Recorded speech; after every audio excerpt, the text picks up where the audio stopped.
All right, I have 6:30, so I'll call to order this meeting of the Columbus Common Council. This is a special meeting, our budget hearing for the proposed 2018 city budget. It is Tuesday, November 21st, 2017. Could we get a roll call, please?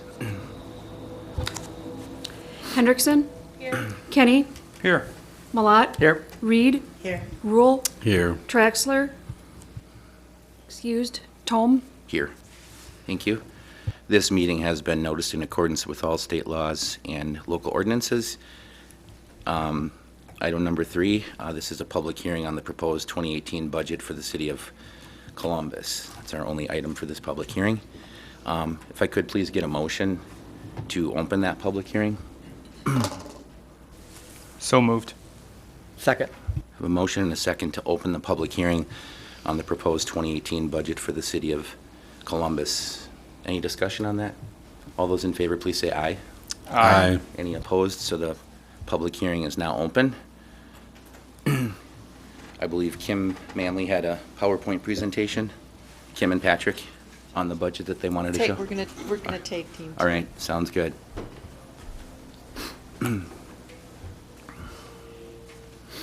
So I believe each one of you have a handout that is the PowerPoint that we're gonna talk about tonight.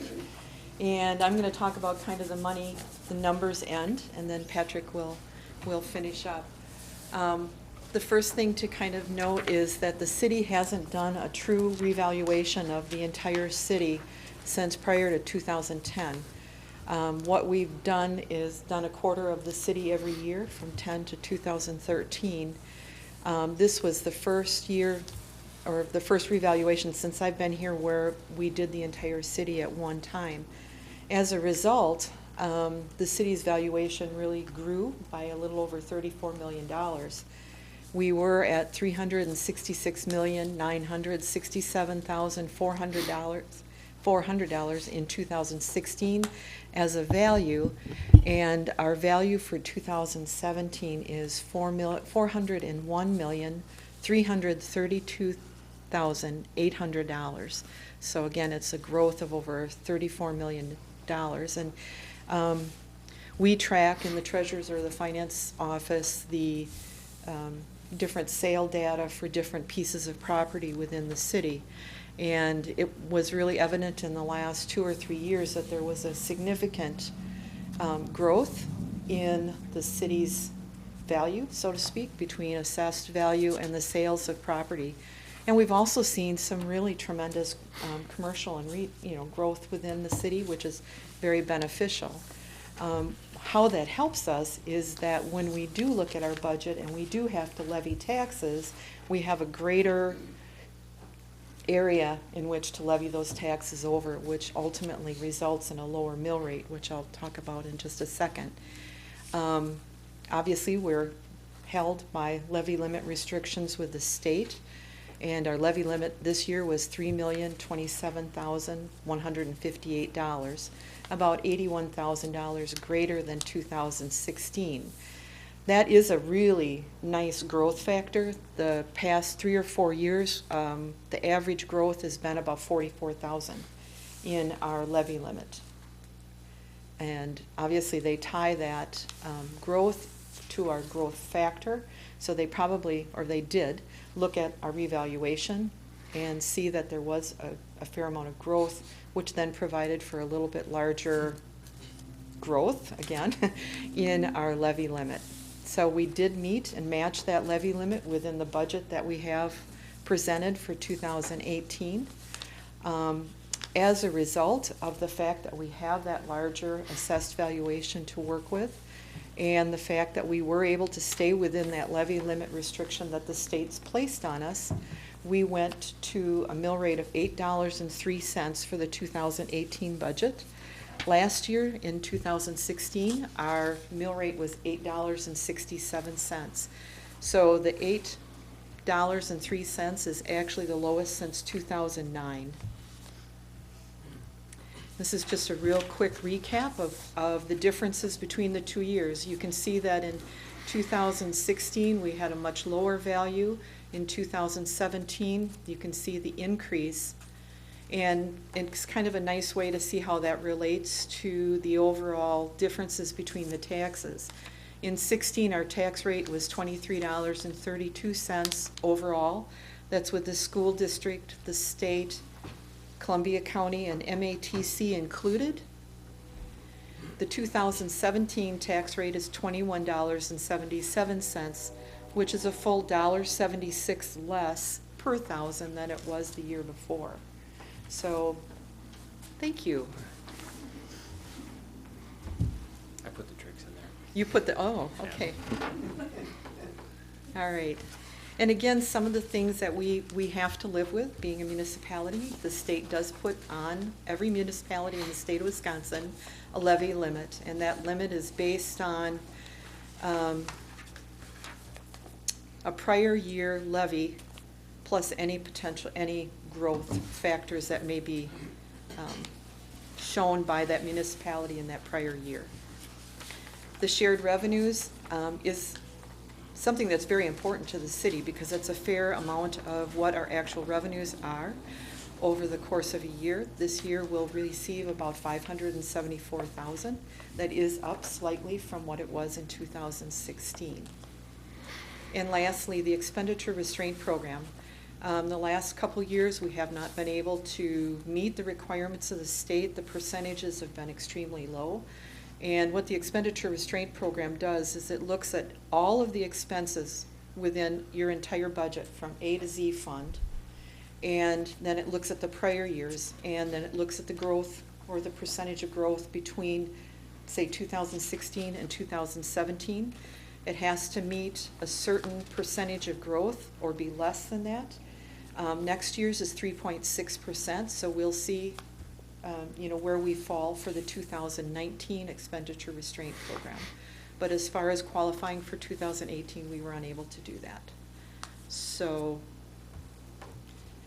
now we're getting into Administrator Vandersen. So the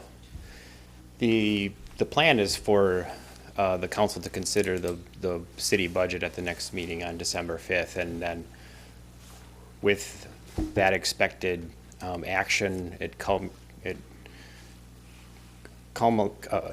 it's the end of the traditional city budget process, which really begins in early July. And so for the last 5 months, department heads, city staff have been working to compile the budget that, as Kim just said, is a $3 million levy plus other revenues and things that give us the resources that we need to provide the services that our community expects. And so what I'm going to share with you is just some of the issues that came into consideration when this budget was compiled. So 3 of the bigger items to consider is staffing. Every year we have to review the personnel that we need to deliver the services to our residents, and a couple of changes and differences from what has been in the past is that with Ann moving on as the city clerk, we changed and refined the city clerk's job description and re-envisioned a director of planning and development. So we think that will help us be more efficient in a couple of different areas, particularly by the fact that the city's seen some rapid growth, so we want to make sure that we're growing wisely. So I'm excited about those changes. And also within the constraints and what we've come to with this budget, we're allowed to turn our James Street business intern into an employee that will help us into next year. JT brought us a lot of skills in terms of social media and web savvy, so we want that to continue in a couple of different areas. So we're happy to have JT with us again for next year. Another factor is ongoing negotiations with the police union. We fully expect to have information about that to you at the next council meeting, but I don't expect anything to drastically change in terms of what the budget is. I think what we've got planned is what we're going to see. And finally, the health insurance is always a big factor in consideration when putting together the budget. Health costs continue to rise, but with the discussions we've had with all of you on the council in the last couple of years, we're trying to figure out what's effective, efficient, but also meets the needs of our employees. And so this year, we're offering the high deductible plan with a HSA component, which I think what we'd like to do is encourage that and push towards that more so in the future, rather than more of the traditional plans that we've had in the future. And we think that will help us achieve those goals.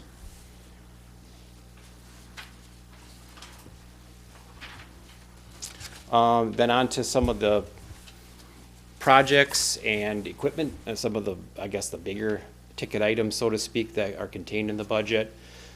So we've had a pretty nice run and trend of addressing the road infrastructure, public infrastructure, utilities, and that is expected to continue in 2018.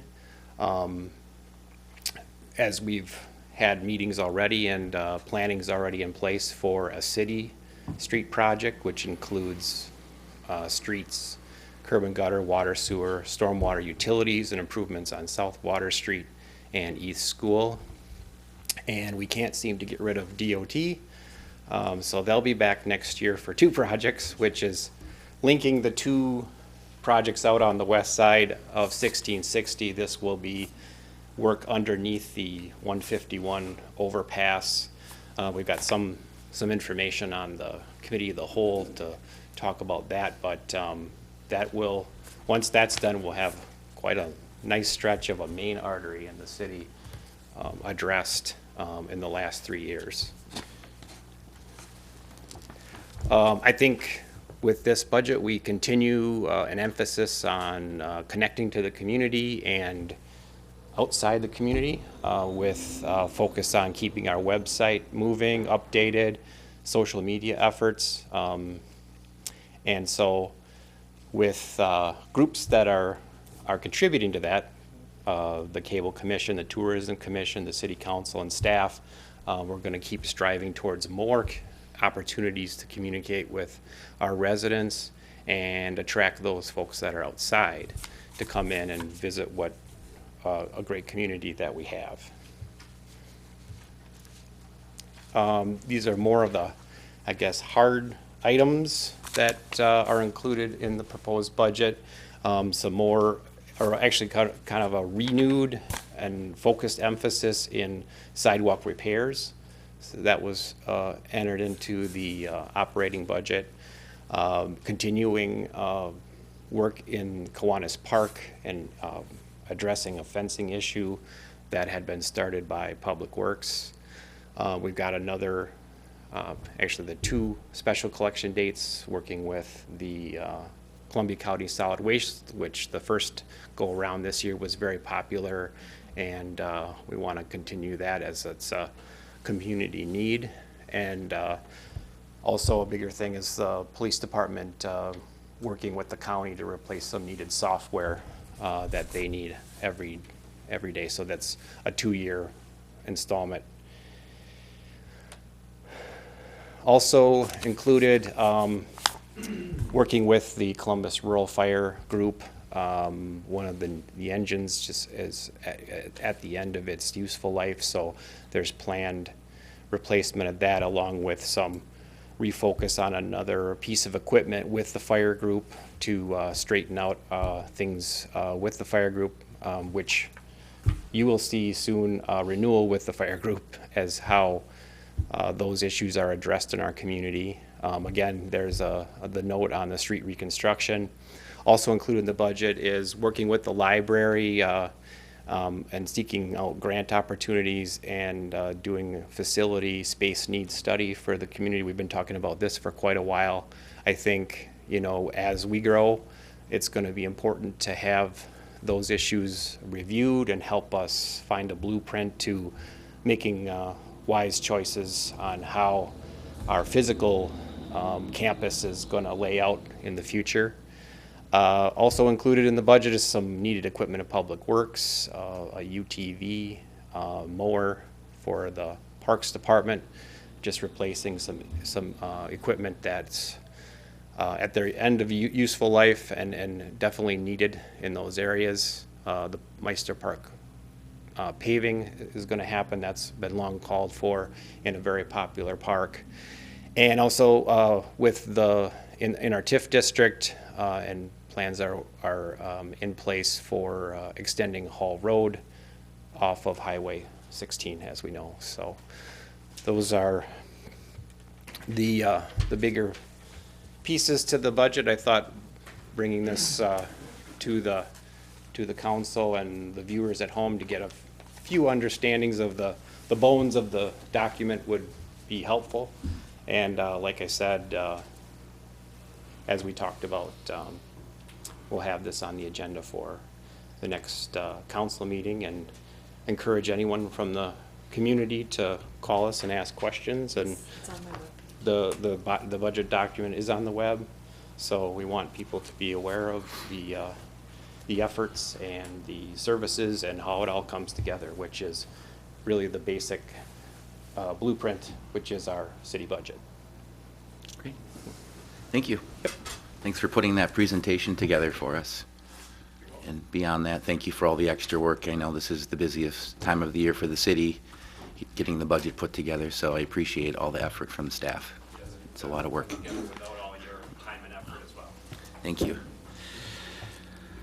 All right, I believe since this is a public hearing, I'm obligated to ask 3 times whether anyone is present that wishes to speak at this public hearing on the proposed 2018 budget for the city of Columbus.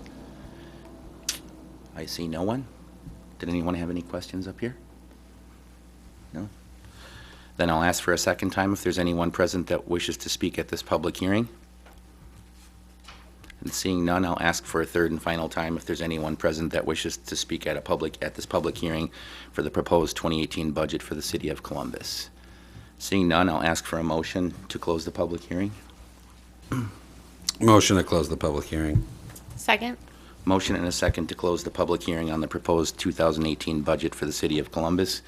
Any discussion on that? Seeing none, all those in favor, please say aye. Aye. Any opposed? The public hearing is now closed. Unless there's anything further, I'll take a motion to adjourn. Motion to adjourn. Second. Motion and a second to adjourn. All those in favor, please say aye. Aye. All right. Jesse, did you want us just to roll right into the next meeting? Is that okay? You want to take a short break? Okay. We have 6:48. We'll adjourn for just a couple of minutes and return with our regular common council meeting then. Thank you.